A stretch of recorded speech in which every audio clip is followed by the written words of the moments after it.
In this video, I will show you how to chat in a game on Roblox Mobile. So the first thing that we need to do is we need to be sure that we are in a game and a game that has a chat allowed.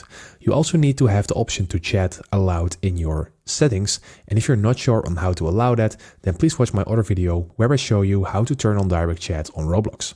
But anyway, if you have that on, you see these three options at the top left, and that is a Roblox icon, the three stripes, and this chat icon.